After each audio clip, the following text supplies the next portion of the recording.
Thursday night football. We got the Broncos Raiders. 8:15 p.m. Eastern. It's gonna be in the Power Field at Mile High Drive. Mile High. I always say Mile High Drive for some reason. And then so we got the series history of 132nd meeting.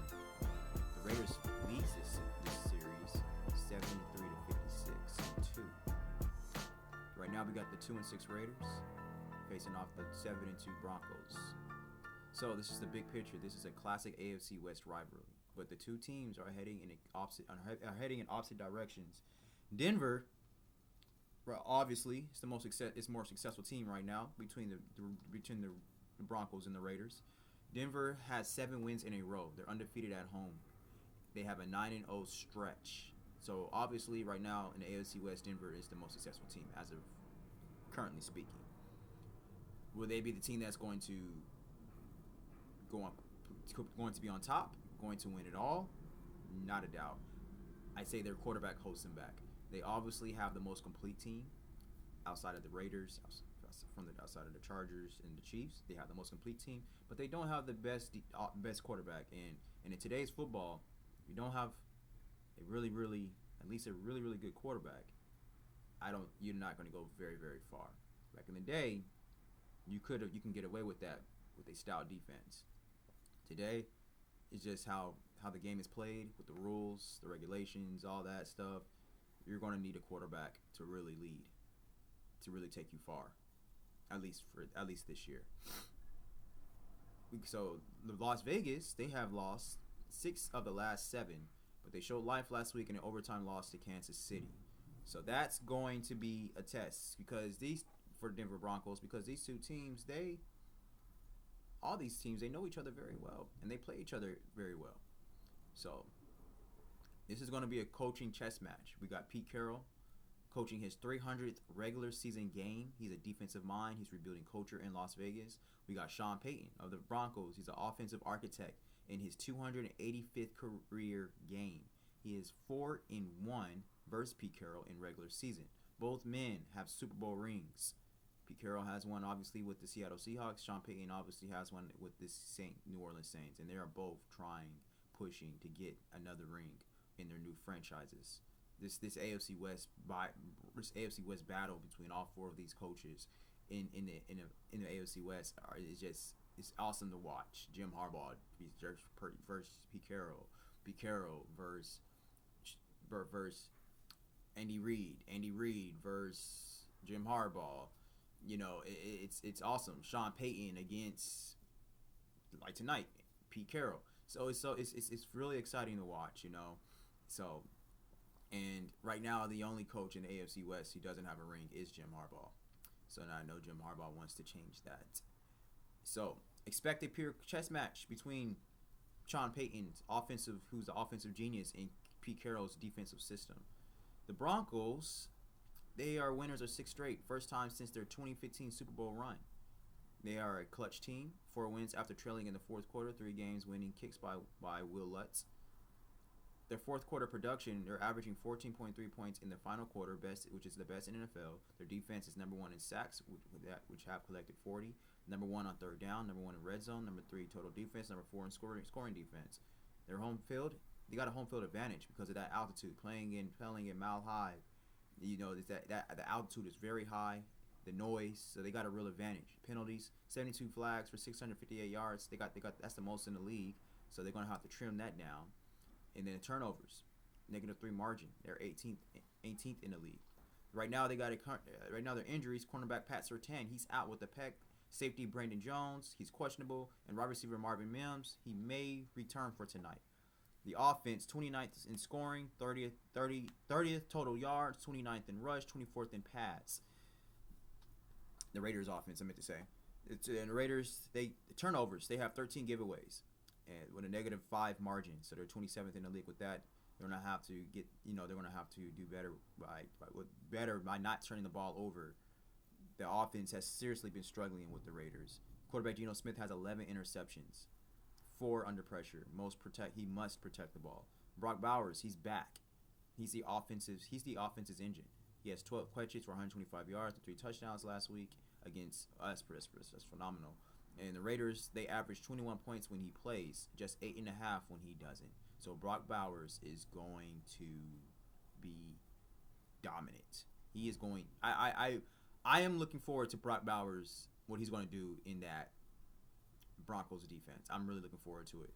Ashton Gentry, he has 487 yards for the year, 3.9 yards per carry. He's a very good receiver, which most people I don't think really acknowledges that his receiving game, and he's improving in pass protection. He is becoming a complete back.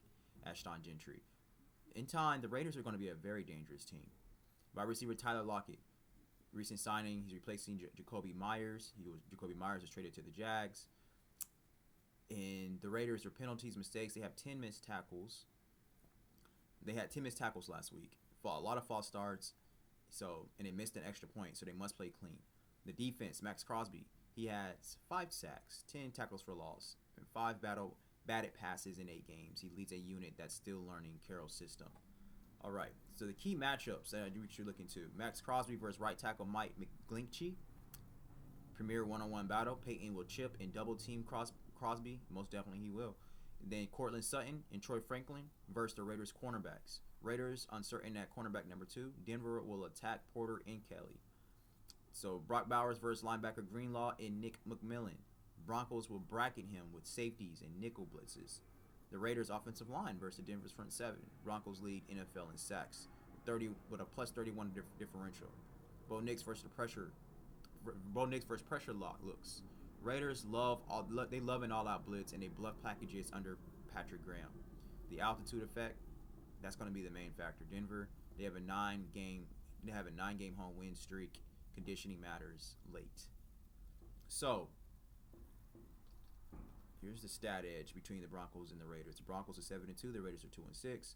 Points per game scored: 26.2 for the Broncos, 17.4 for the Raiders. But that doesn't always count. But when Brock Bowers is playing, that definitely goes up. Points per game allowed. The Broncos, they allow 17.1 points a game. The Raiders, they allow 26.9 points a game. The turnover differential: -3 for the Broncos, -5 for the Raiders. The Raiders, they turn the ball over way too much. Sack differential, plus 31. Raiders, -11. Third down defense: the Broncos are number 1 in third downs.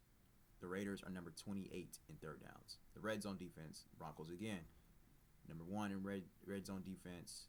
The Raiders, they're they're number 31. They're amongst the worst in the NFL in red zone defense. With Pete Carroll's genius, he is going to have to get that Raiders defense cooking tonight.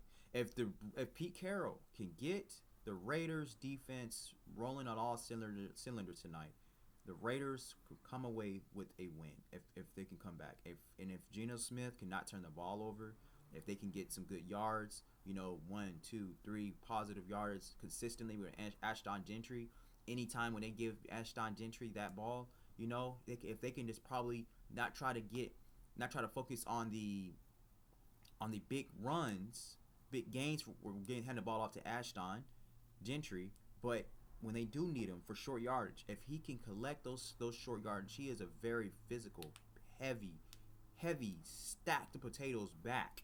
If he can just keep leaning forward every time they give him that ball, they can come away with, and their defense plays tough. And and you already know Brock Bowers is going to do Brock Bauer things. Brock Bowers is always going to be Brock Bowering. So he is amongst one of the best tight ends in the league, if not the best tight end in the league.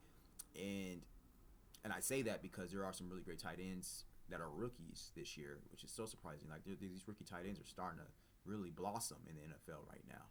And so you got the tight end, the rookie tight end in Chicago. He's not better than Brock, but you do got the one. I think his name is Tyler Warren in Indy. I did some reviews on him. I'm mad at that. I can't remember his name, but I think it is I think his name is Tyler Warren in Indy. He's almost looking like a Brock Bowers. But I still will give the edge to Brock Bowers. Brock Bowers just has been hurt this year. But again, best ability is availability. So right now you're going to have to pretty much give the edge to the tight end in Indy. But overall, you got to give it to Brock Bowers. But I think that the Raiders are actually a more talented well, I won't say they're more talented, but they're almost just as talented as the Broncos. If you look at their personnel, I would argue that the Raiders has a better deep running back. I do like J.K. Dobbins, but I think Ashton Gentry. I think he has a very bright future ahead of him. The Raiders has a better tight end. Now quarterback, I would say are even. Geno Smith, Bo Nix, they're very even. The Broncos defense, the Broncos are playing as a more complete team than the Raiders are, but the Raiders has the talent to really come through. Now I take that back. The Broncos do have the best talent on personnel because the Broncos, they are so stacked on defense. They really are. Their offense is whatever, but I like the Raiders' chances here because they have a prolific pass rusher in Max Crosby, and he's also really good in the run game. So for what the Raiders lack in depth on defense, they have Max Crosby. So so for every sorry player they have Max Crosby just takes that. So that's why I was trying to argue or debate about or compare and contrast between the Raiders personnel and the Broncos. But if Geno Smith can just not turn the ball over, if Ashton Gentry can just collect those positive short yards every single time they hand him the ball, and they focus on short gains with Ashton and Brock Bowers, they just depend. And Brock Bowers, he wrecks that Broncos defense, which he is very well capable of doing. The Raiders can come away with the win. Like I said, the Broncos are 4-0 at home. On paper, Denver has a massive edge here. But football isn't played on paper. Football isn't played on stats. Football is situational. Football is about matchups. Football is about momentum. So you never know when So this is I was looking at John Gruden. I was watching one of his tapes and watching one of his videos on his analysis on this game. John Gruden, he sees that Denver's defense is deep, disciplined, and well coached by Vance Joseph and Sean Payton's staff. Bo Nix throws deep, 13% of attempts, 20 plus yards, but it's inconsistent very, very early. So yeah, Bo Nix. I mean, that's why I really think that the Raiders can come away with a win because Bo Nix is a very inconsistent quarterback, and I just don't think Bo Nix is it. In my opinion, Raiders, they must tackle better. 12 missed last week. Raiders will blitz in disguise to rat on Bo Nix. Raiders must protect Geno Smith from Denver's edge duo Nick Bonito and Jonathan Cooper. They both have 15 combined sacks. If Vegas can control penalties and win turnovers, they can hang around. That's what I'm saying. If they can do that, they can win. They can hang around and they can win this game. So John Gruden, he said that the Broncos was going to win 27-17. So Broncos 27, Raiders 17. I can understand why he says that. I get him on that. But my all day fan prediction, we disagree on that.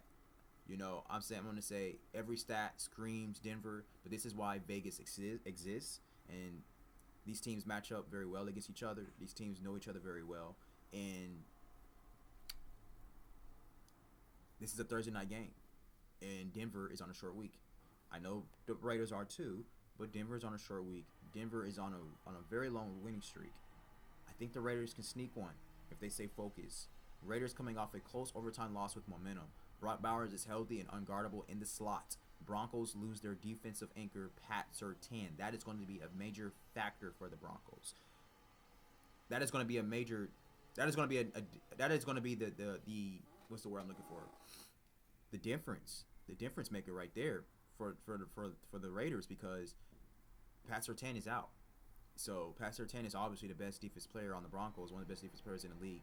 So Denver is due for a letdown after 6 straight Matt Miracle finishes. That's what I'm saying. Pete Carroll finally gets his statement win in Vegas, silver and black. I think so. I think the Raiders can come away with a win. There's only so many times you can come away with a win. You know what I'm saying? Win like how the Eagles are winning. Win like how the Chiefs were winning last year. There's only so many times you can do that without a great quarterback.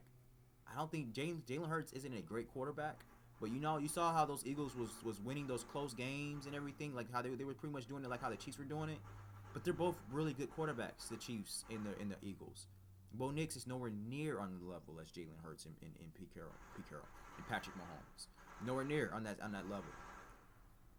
I am going with Jalen Hurts. So I think that because Bo Nix isn't that type of quarterback, the Broncos are not going to still keep winning like how they were winning.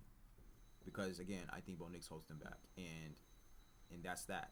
So my bold score, I have a bold prediction. I'm gonna go with the Raiders, 23-22.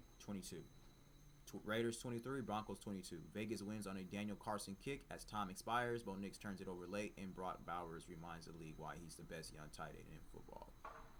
So Denver is the statistical favorite, but football rewards defiance, not numbers.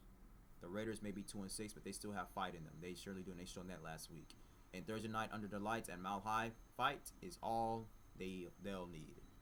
So that's all I have for you all day, fam. Thank you so much for watching, and I will come back for a Thursday night recap. Deuces.